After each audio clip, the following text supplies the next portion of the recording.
para você é que Deus, na verdade, quer estabelecer realidades da vontade dEle no seu coração e no seu interior, para que você viva realmente um tempo que você se enquadre, que nós nos enquadremos cada vez na vontade de Deus. E o fato é o seguinte: o que a gente quer desenvolver hoje, no contexto do sacrifício substitutivo de Jesus na cruz do Calvário, é exatamente isso. Dentro dessa realidade do sacrifício de Jesus, eu quero declarar sobre a sua vida que o sangue de Cristo é vida espiritual, é vida que faz com que a abundância do agir de Deus seja favorável à sua vida. Eu quero te mostrar nessa noite qual é a via pela qual o sangue de Jesus, que já foi derramado na cruz há 2000 anos atrás, ainda tem eco no céu, ainda tem poder no céu para liberar a graça do Senhor sobre a sua vida.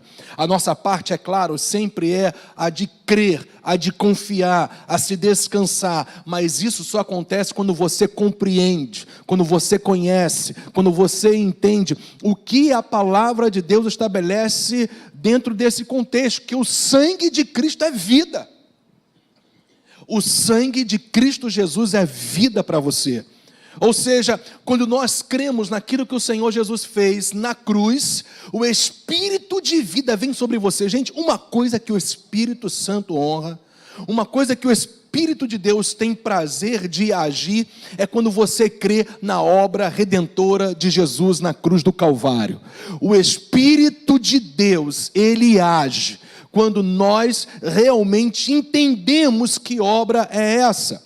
Então o sangue de Cristo é vida, é o que a gente vai estar desenvolvendo durante esse tempo que nós vamos estar juntos aqui. E tem um texto de Levítico 17:11, é um texto do Velho Testamento, que aponta totalmente para essa realidade que o sangue de Cristo é vida.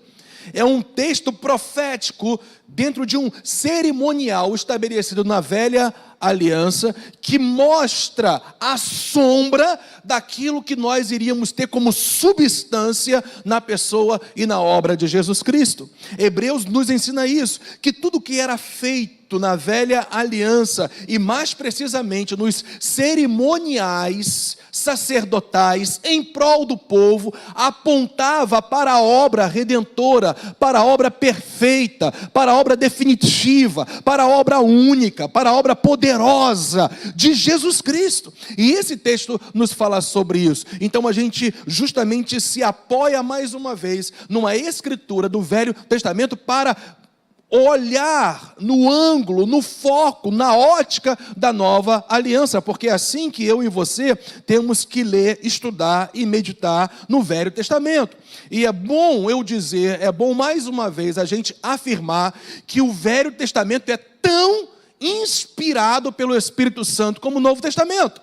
A diferença é que o Velho Testamento, ele apontava para as realidades que hoje nós já temos em Cristo Jesus, porque ele já cumpriu tudo que era estabelecido na lei, que era ou que foi estabelecido nos profetas. Graças a Deus que Jesus Cristo já realizou essa obra definitiva. E Levítico 17:11 nos fala sobre isso, porque está escrito lá, olha só, porque a vida da carne está no sangue.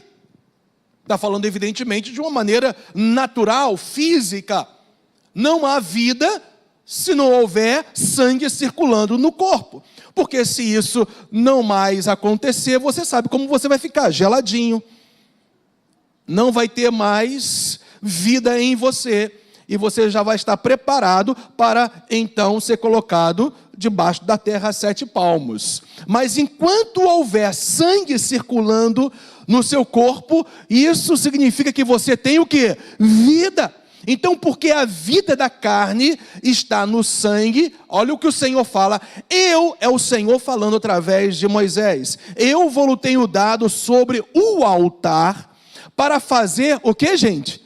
Expiação pela vossa alma, porquanto é o sangue que fará expiação em virtude da vida, ou em outras traduções, em favor da vida. É o sangue que fará expiação a favor da vida ou em prol da vida. Então, olha só, gente, a vida da carne está no sangue. Seria uma declaração comum, porque é evidente, é claro.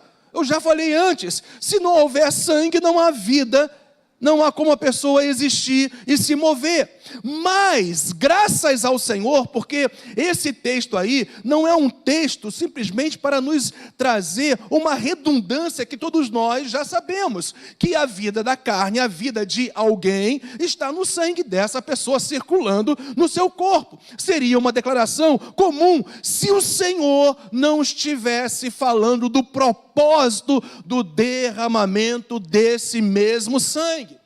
Então, além do Senhor falar, olha, a vida está no sangue, Ele vai mostrar para nós qual é o propósito pelo qual esse sangue é derramado. Então, a gente volta para Levítico 17:11, para mais uma vez ler e essas realidades começarem a serem, então, estabelecidas nos nossos corações.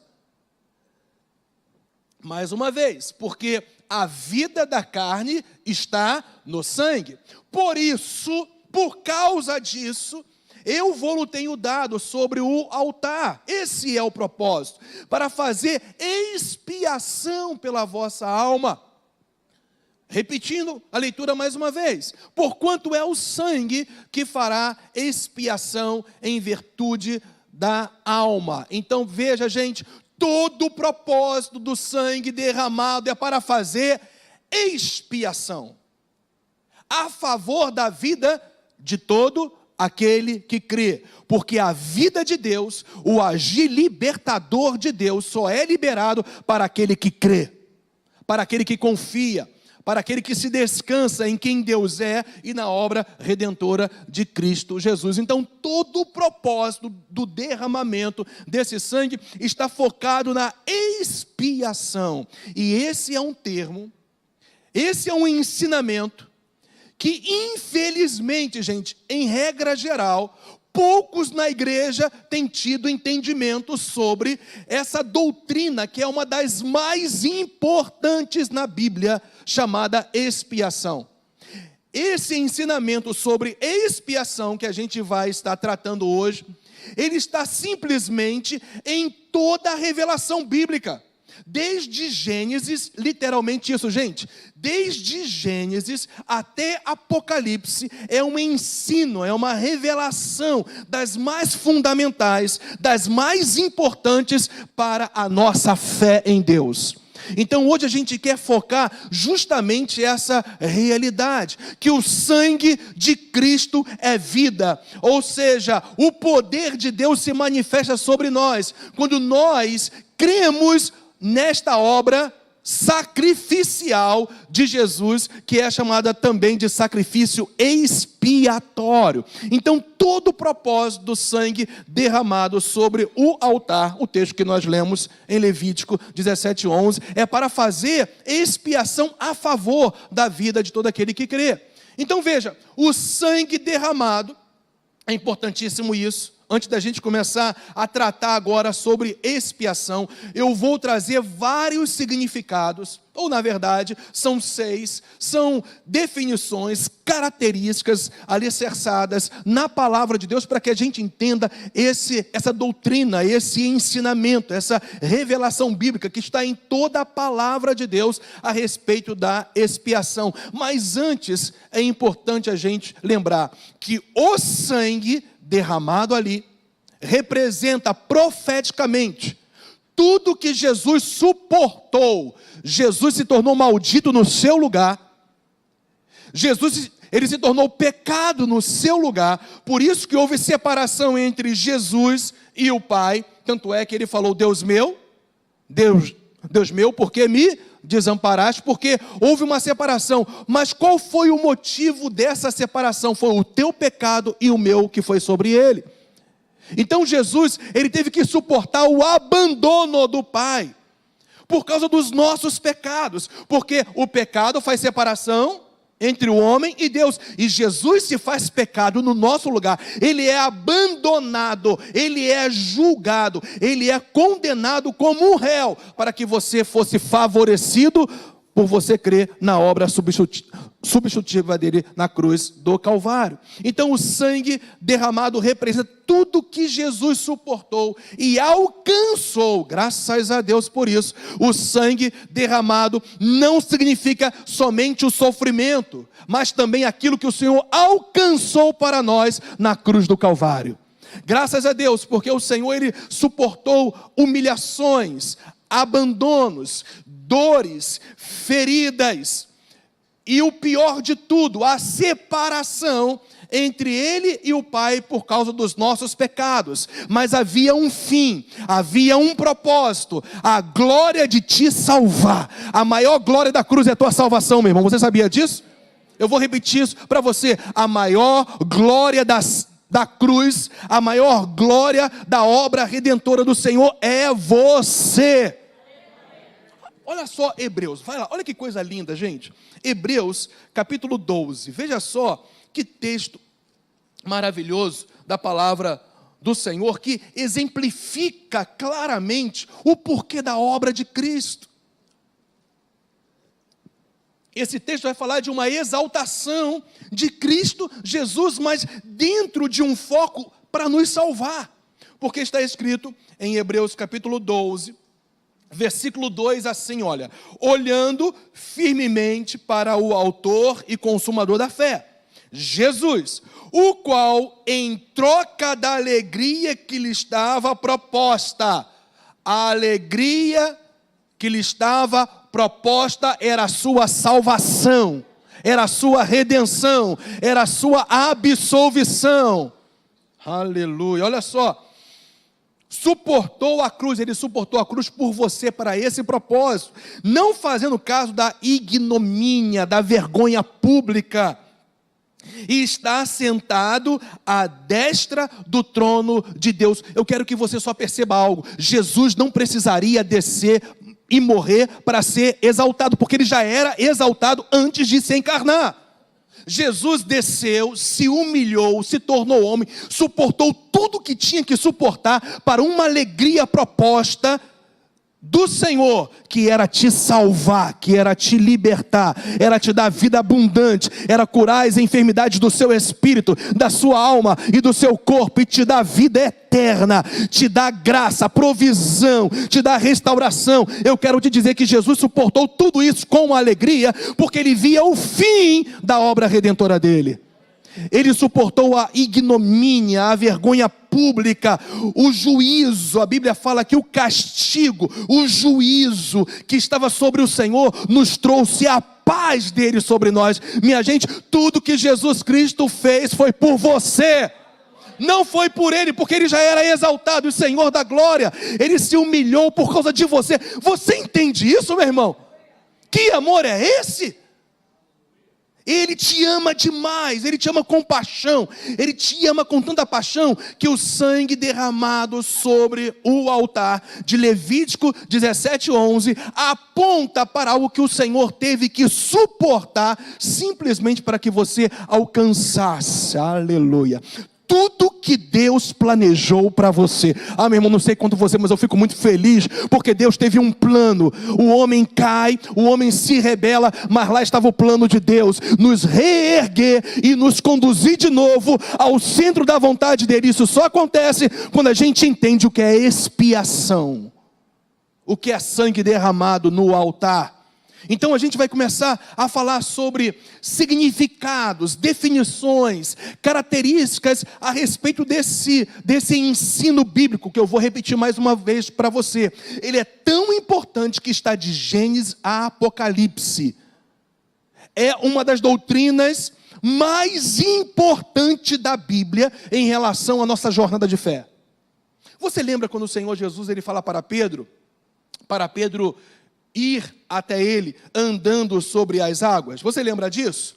A gente sabe muito bem que no campo físico ele estava pisando na água e não afundava por um ato de fé, e ele viveu o sobrenatural. Mas o que sustentou o sobrenatural foi a palavra que Deus liberou, gente. A palavra que Jesus liberou. Na verdade, Pedro, mais uma vez, estava andando sobre a palavra. Ele estava exercendo fé, vivendo o sobrenatural, praticando a fé por causa da palavra liberada de Jesus. Vem, eu quero te dizer que tem assuntos, doutrinas, ensinamentos na palavra do Senhor que estabelecem claramente a nossa jornada de fé a cada dia. São determinadas doutrinas que fazem com que nós andemos numa prática de fé constante, perseverante e ainda vivendo o sobrenatural de Deus.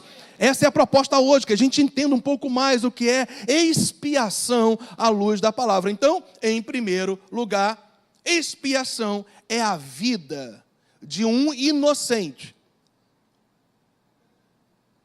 sendo oferecida. Lembra? A vida está onde, gente? No sangue. E o sangue de Deus, o sangue do Senhor Jesus Cristo, foi derramado na cruz. O que Levítico 17:11 aponta profeticamente. Então veja, a vida de um inocente sendo oferecida, porque era o sangue dele, a vida está no sangue, era a própria vida, era o próprio sangue derramado para que os culpados sejam absolvidos de toda a culpa diante de Deus. O significado de expiação é exatamente isso aí, olha. É a vida de um inocente sendo oferecida para que os culpados, nós, antes de crermos no Senhor, porque hoje nós estamos absolvidos de toda a condenação, aleluia, para aqueles que já creram, é fato, sejam absolvidos, portanto, de toda a culpa diante de Deus. Tendo, olha que coisa maravilhosa, uma vez que você foi absolvido de toda culpa e condenação, porque você entendeu o propósito da cruz, você agora tem plenas condições de experimentar algumas das promessas do Senhor, aleluia!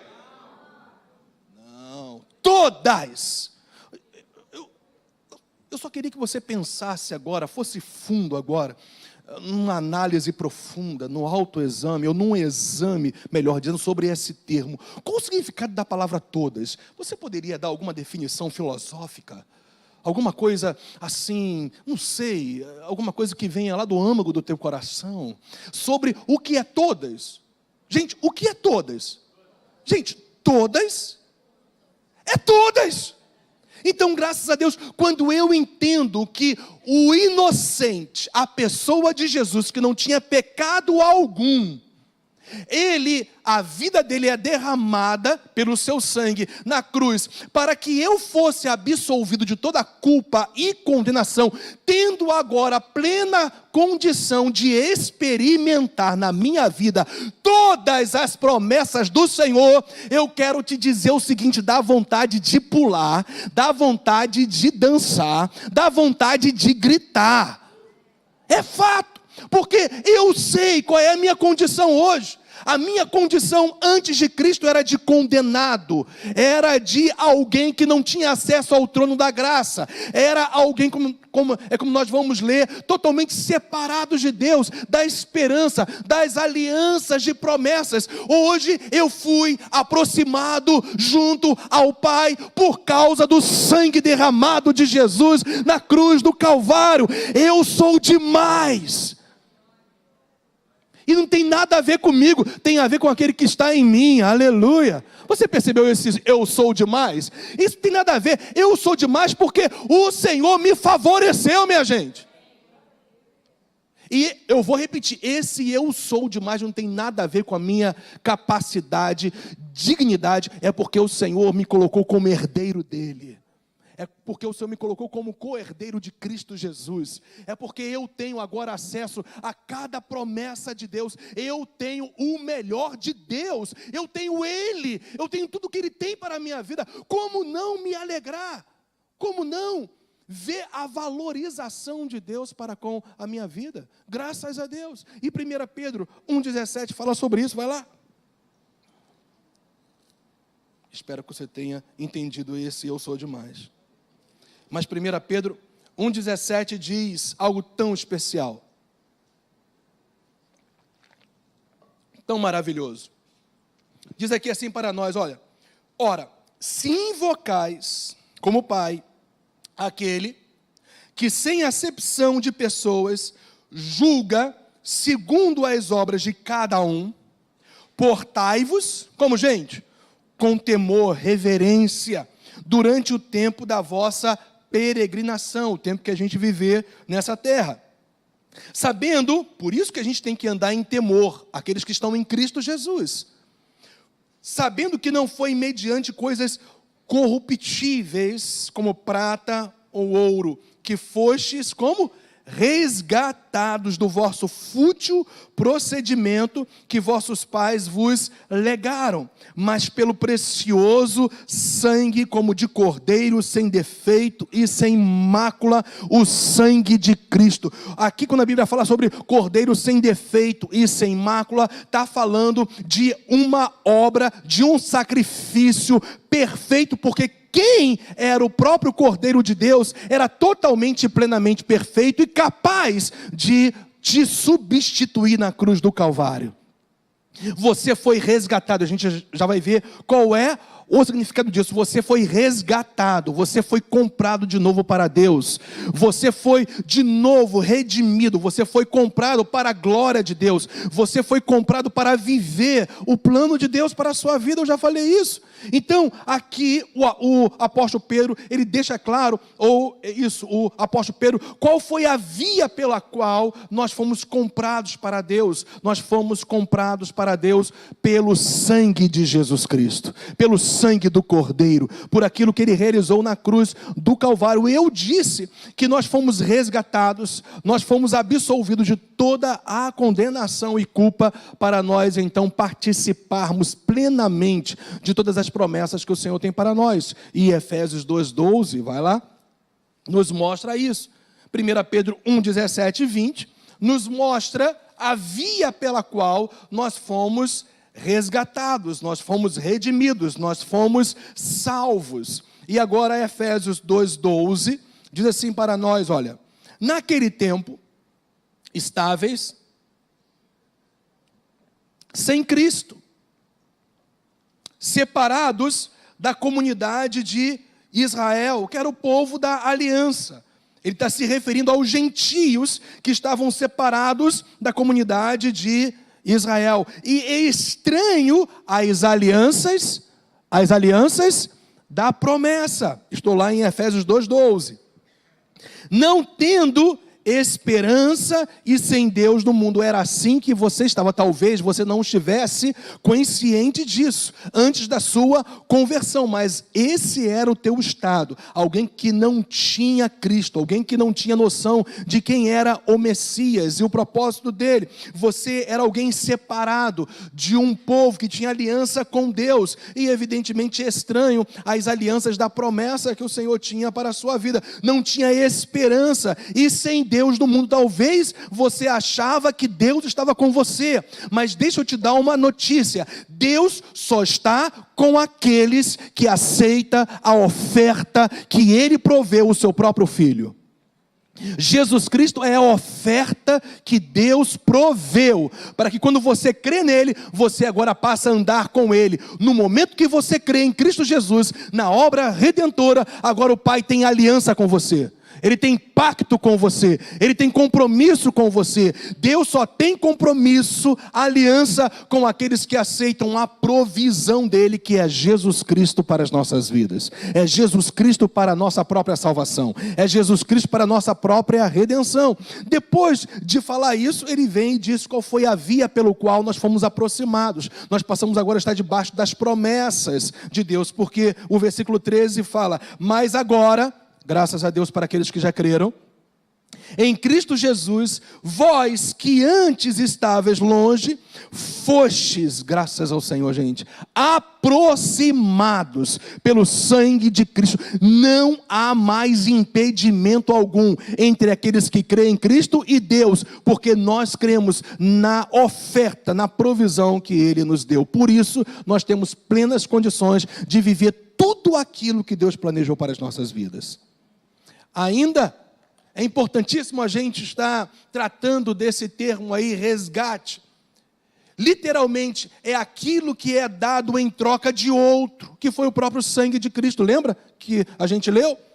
Como preço de sua redenção. Redenção fala, gente, de uma compra realizada para libertar alguém, para que esse alguém agora esteja debaixo do senhorio, esteja debaixo da graça, esteja debaixo do favor do Senhor. Então, redenção fala de libertação. Eu estou liberto, porque eu criei no sangue do Senhor Jesus Cristo derramado na cruz do Calvário. Não tem ninguém que tire isso de mim, porque já está instalado no meu homem interior. Não tem como eu sei em quem tenho crido. Estou bem certo que Deus é poderoso para guardar o meu depósito até aquele dia, justamente porque eu estou agarrado na provisão que Ele me deu, que é a própria vida de Cristo sendo derramada para a minha própria redenção. E graças a Deus por isso. Ainda, expiação é também sacrifício de sangue que cobre ou oculta. E dentro da realidade da nova aliança, remove o pecado. Vai lá para Hebreus 10.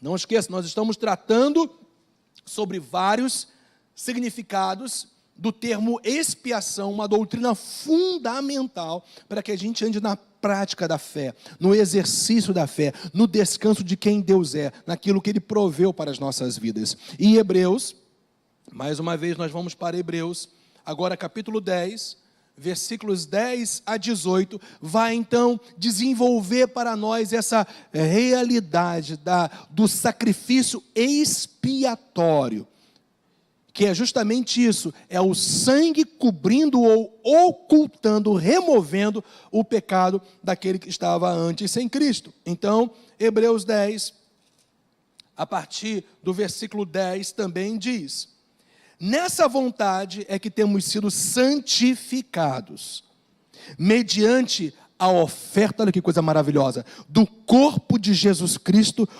Olha isso aqui, gente, uma vez por todas, aleluias, definitivo e eterno. Versículo 11, ora, todo sacerdote se apresenta dia após dia a exercer o serviço sagrado e a oferecer muitas vezes os mesmos sacrifícios que nunca, jamais podem remover pecados. Essa era a realidade ainda em vigor na época dos apóstolos da velha aliança. Eles ainda iam, ano após ano, continuamente, os sacerdotes oferecerem sacrifícios. Então está havendo uma clara comparação entre o sacrifício de Jesus na nova aliança e o que ainda era praticado na velha aliança. E o versículo 12 então vai nos falar: Jesus, porém, tendo oferecido para sempre, aleluia, Jesus não vai precisar morrer de novo, porque Ele já ofereceu para sempre um único sacrifício pelos pecados, assentou-se à destra de Deus, porque o sacrifício dele foi totalmente aceito, aguardando daí em diante, até que os seus inimigos sejam postos por estrado dos seus pés, porque com uma única oferta aperfeiçoou para sempre quantos estão sendo santificados, eu e você, aleluia. E disso nos dá testemunha também o Espírito Santo, ou nos dá testemunho também o Espírito Santo, porquanto após ter dito: esta é a aliança que farei com eles depois daqueles dias, diz o Senhor, porei no seu coração as minhas leis, e sobre a sua mente as inscreverei. Acrescenta, também de nenhum modo me lembrarei dos seus pecados e das suas iniquidades para sempre. Ora, onde há remissão destes, já não há oferta pelo pecado. Graças a Deus, a obra do Senhor Jesus foi tão perfeita que simplesmente eu fui redimido de todo o pecado. E o significado é o seguinte: quando Deus olha para mim, Ele não vê mais um pecador miserável condenado ao inferno. Ele vê alguém que creu, que deu crédito, confiou, descansou na obra do seu Filho, de tal maneira que quando o Senhor olha para mim, Ele na verdade vê a obra de Jesus instalada na minha vida. Eu estou coberto com o sacrifício de Jesus Cristo. Por isso que o maligno não pode mais me tocar. Eu fui santificado pelo sangue de Jesus. Graças a Deus que o sangue de Jesus tem poder. Não é jargão para nós, é uma realidade presente em nossas vidas, porque o Senhor removeu de nós o que nos distanciava dele, o pecado. Nós fomos santificados, nós fomos perdoados, nós fomos redimidos, porque o Senhor pagou o preço para isso. Você entende? O Pai te ouve porque você aceitou a oferta de Cristo. O Pai te salva, o Pai te cura, dando direito a essa provisão maravilhosa sobre o seu corpo, porque você creu que Jesus já levou sobre si as suas enfermidades, as suas dores, doenças, mazelas. Graças a Deus, o Senhor me santifica no Espírito, me tornando uma nova criatura. Continua me santificando na minha mentalidade, na minha alma, nas minhas inclinações, nas minhas vontades, e inclusive santifica o meu corpo de todas as enfermidades, ao ponto que um dia Ele vai me dar um corpo transformado e glorificado, à semelhança do corpo ressurreto de Jesus. Eu quero te dizer que isso é expiação. Aleluia. Glória a Deus por isso. Então, olha Mateus 26, 28, Jesus estabeleceu isso claramente. Ele diz: porque isto é o meu sangue, o sangue da nova aliança, derramado em favor de muitos, para remissão de pecados. Por isso, quem crê está salvo, e não tem mais sobre si condenação, porque creu no sacrifício, na vida de Jesus derramada. Isso se chama, repito, expiação. Terceiro significado que a gente quer trabalhar junto agora: expiação é dívida paga, dívida coberta. Eu quero te dizer que você era endividado para com Deus, e por isso, por causa dessa dívida que você tinha com Deus, o diabo podia escravizar a sua vida, podia interferir na sua vida, podia arrebentar na sua área emocional, área física, familiar, conjugal, material, profissional. Mas uma vez que a minha dívida foi paga, ele não tem mais direito legal nenhum de me tocar, porque a dívida foi paga. Gente, a minha dívida foi paga, e a sua? Hoje eu tenho crédito no BCC. Você sabe que banco é esse? É o Banco Central Celestial. A minha dívida, ela não foi só paga para cobrir as minhas mazelas, as minhas dificuldades, ou que simplesmente eu devia. O Senhor cobre, o Senhor paga e ainda acredita em mim tudo que o Filho fez a meu favor. O que a Bíblia chama de imputação, colocar na minha conta. Meu irmão, tem crédito na minha conta. Eu posso chegar lá no céu e falar: eu recebo, eu me aproprio de tudo que Jesus conquistou para mim, porque eu não estou mais em dívida para com meu Pai. Eu não sei se você entende isso, mas isso traz uma ousadia, meu irmão, uma intrepidez de filho. Você não chega diante do Pai como um mendigo pedinte, você chega diante do Pai como herdeiro, como filho. Você tem acesso completo à graça dele. Você não bate na porta para entrar na sala do teu papai, porque ele é teu pai. Você entra, você tem intimidade com ele, você entende? Às vezes ele tem que bater na porta do teu coração, porque está meio endurecido, e aí então ele vem pela sua graça, pelo seu amor, não desistindo de você, mas você simplesmente, em relação ao acesso, entenda, em relação ao acesso ao Pai, você não precisa bater na porta para entrar, porque você já tem a chave. E a tua chave é a seguinte: é a certeza de fé que a obra que o Senhor Jesus foi tão completa que você tem acesso à casa do Pai. O tempo que você quiser, você é provido, abençoado, você é fortalecido, você, enfim, todas as suas áreas, você pode receber aquilo que o Senhor conquistou para você, porque simplesmente você tem intrepidez de filho.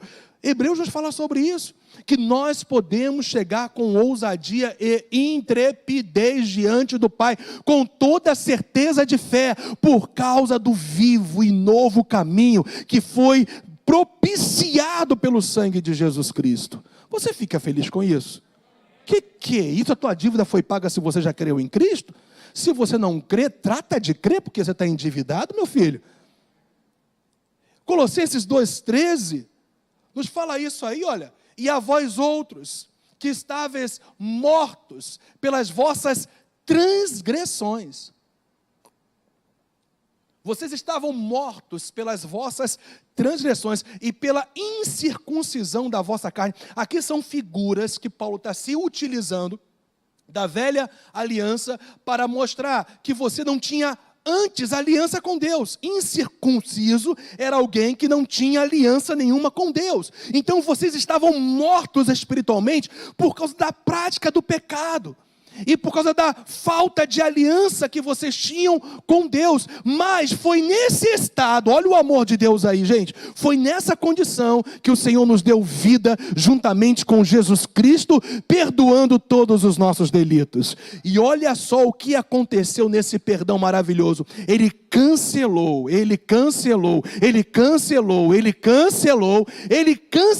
o escrito de dívida. Havia um documento aonde estava registrado todas as suas dívidas para com o Pai, mas graças a Deus, que pelo perdão de Deus, em Cristo Jesus, todas as suas dívidas foram canceladas.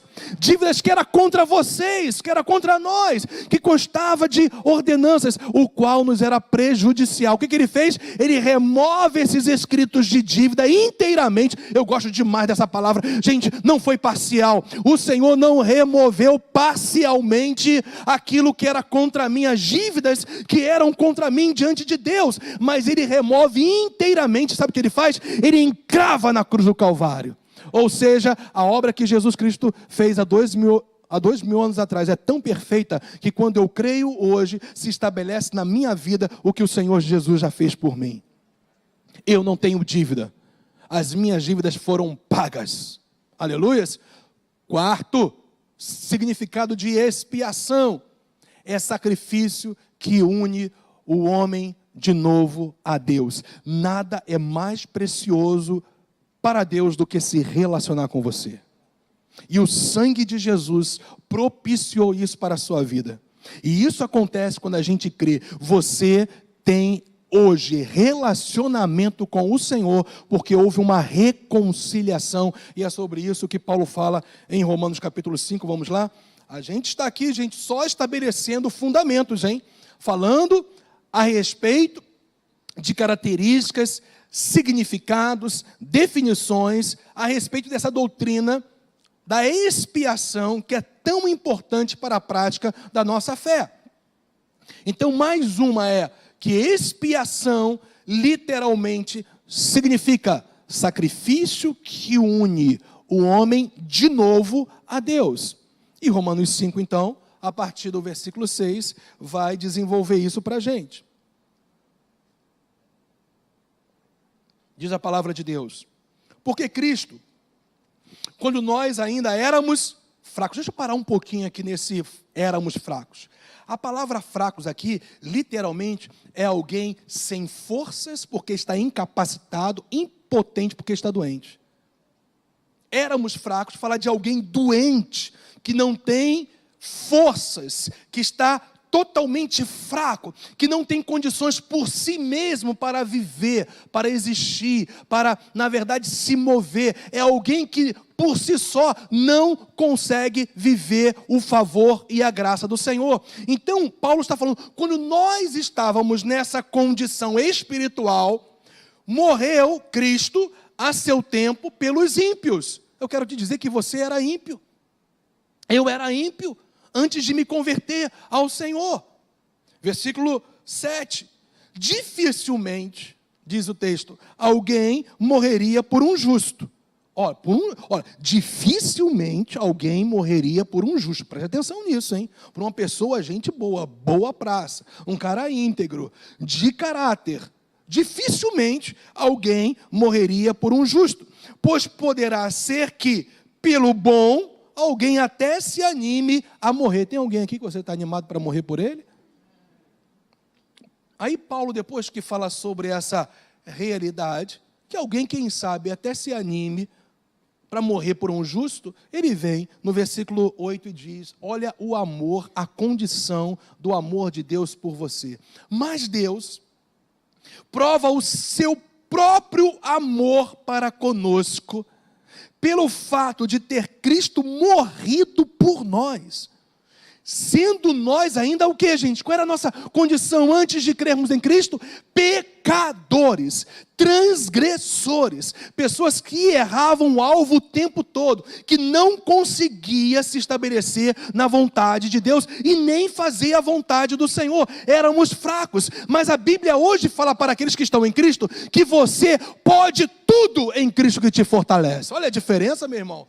É a redenção, é a expiação, é essa união com Deus que te favorece e que te capacita a viver a vontade dEle na sua própria vida. Versículo 9 ainda continua nos falando, logo muito mais agora, sendo que justificados, proclamados justos, absolvidos pelo seu sangue, seremos por Ele salvos da ira. Quem não aceita a obra expiatória, você não vai mais esquecer dessa palavra, eu tenho certeza, de Cristo, é alguém que está debaixo da ira de Deus. É alguém que ainda está debaixo de condenação. Nós estamos aqui para falar a verdade para você, mas também para te mostrar que quem está em Cristo, agora está debaixo da graça e do favor do Senhor. Essa é a obra redentiva de Deus. Versículo 10 ainda, vamos lá, hein? Porque se nós, quando inimigos, fomos reconciliados com Deus mediante a morte do seu Filho, muito mais, olha que coisa linda, muito mais, estando já reconciliados, seremos salvos pela sua vida. E não apenas isto, mas também nos gloriamos em Deus por nosso Senhor Jesus Cristo, por intermédio de quem recebemos agora a reconciliação.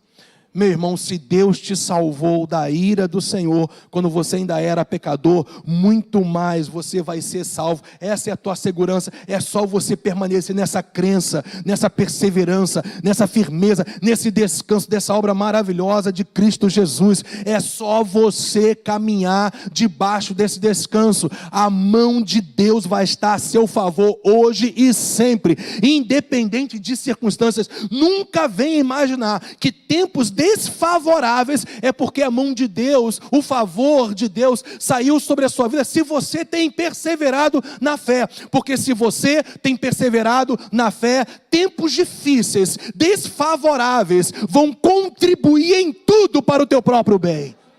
Porque você está debaixo desse favor, dessa reconciliação. Expiação está totalmente entrelaçado com reconciliação. Por isso que é importante a gente ver o que é reconciliação, e eu estou trabalhando muita definição, está vendo? É justamente para que a gente entenda o que é expiação. Eu tenho certeza que quando você casar, quem não casou e não tem filho, vai colocar o nome do seu filho de expiação, tenho certeza, a partir de hoje, você vai achar esse nome maravilhoso, porque expiação fala de reconciliação, é o processo, olha, gente, eu quero que você entenda isso aqui é um processo legal, celestial, é o processo da reunião de duas partes. Eu vou repetir, reconciliação, que é realizada pela morte, pelo sangue derramado pela vida de Cristo é o processo da reunião de duas partes. Antes, alienadas, separadas. Nós estávamos alienados, lembram? Separados das promessas de Deus para as nossas vidas, para que então forme uma unidade. Eu sou um com Deus, Ele habita em mim. Por isso eu posso declarar mais uma vez: maior é aquele que está em mim do que aquele que está no mundo. Uma vez que Deus está em mim e eu estou nele, eu sou um com Deus, porque o Senhor me reconciliou com Ele. Isso é reconciliação. Eu não tinha comunhão, eu não tinha acesso, eu não andava com Deus, mas agora eu caminho com o Senhor pela fé, porque simplesmente eu coloquei toda a minha fé e descanso na obra sacrificial e expiatória de Cristo Jesus. Eu estou unido com Ele e ninguém me separa dele. Angústia, aflição, perdas, fome, perigos, espadas, presente, futuro, principados, potestades, nenhum ser no céu e na terra pode me separar do amor de Deus que está em Cristo, porque eu não abro mão de ser um com meu Deus. Uma vez que eu fui reconciliado com Ele e eu descobri que vida é essa. Quem já descobriu essa vida em Cristo Jesus aí? Meu irmão, é demais, é demais. Reconciliação é essa obra de Cristo levando pecadores a um relacionamento correto com Deus. Pai nosso que estais nos céus. É uma das declarações mais resumidas e ao mesmo tempo mais gloriosas de um relacionamento que eu tenho com o Pai através de Cristo Jesus. Sabe por quê? Você sabe por quê? Porque Pai fala de intimidade. Pai fala de relacionamento.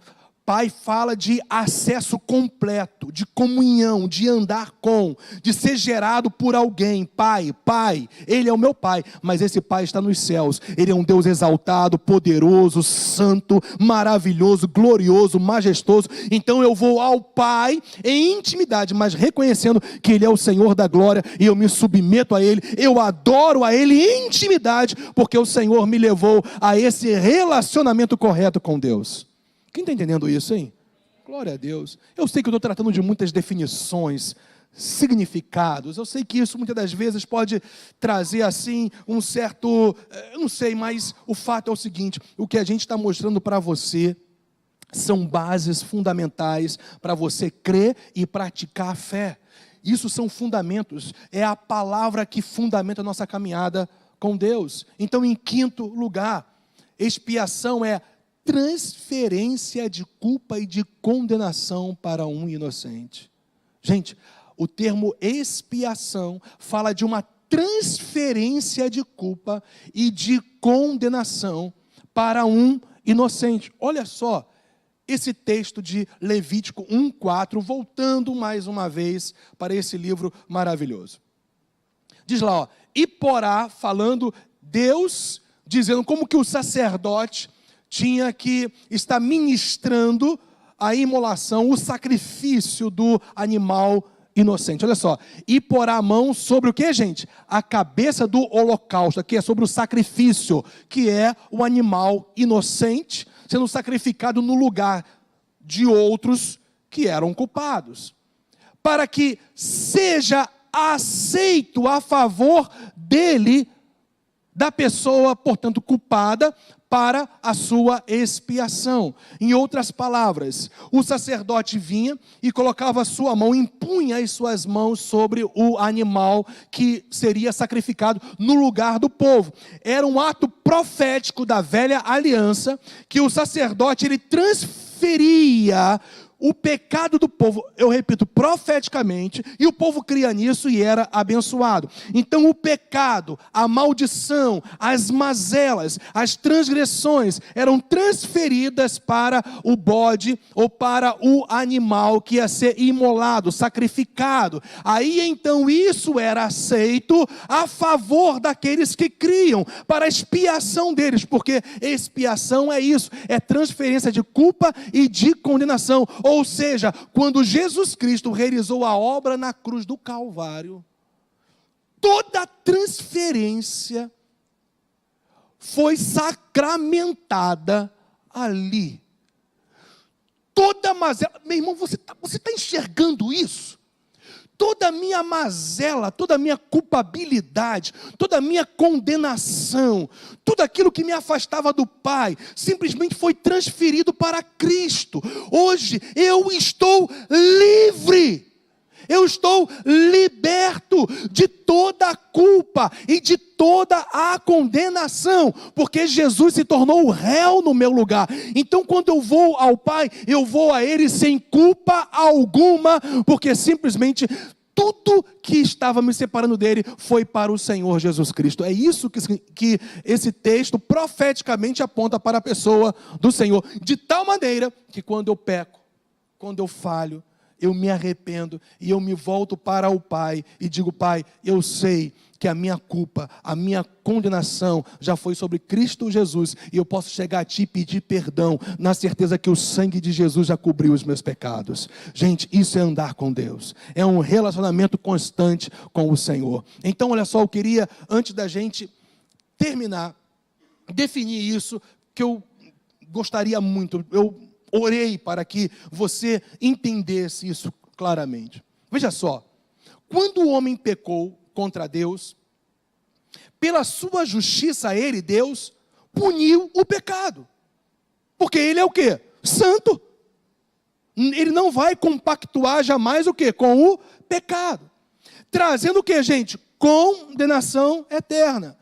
Se você viver de maneira independente de mim, não se submetendo à minha vontade, você vai morrer eternamente. Foi o decreto de Deus.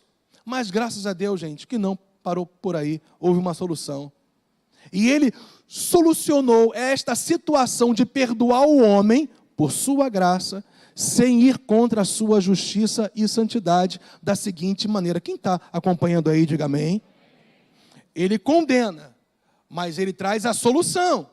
Como que Ele iria solucionar isso, sendo Ele ainda santo e justo? Como Ele iria perdoar alguém que não merecia ser perdoado? Como Ele poderia salvar alguém que não merecia ser salvo? E sem ferir a sua justiça e a sua santidade. É a mesma coisa de um juiz hoje simplesmente soltar um estuprador.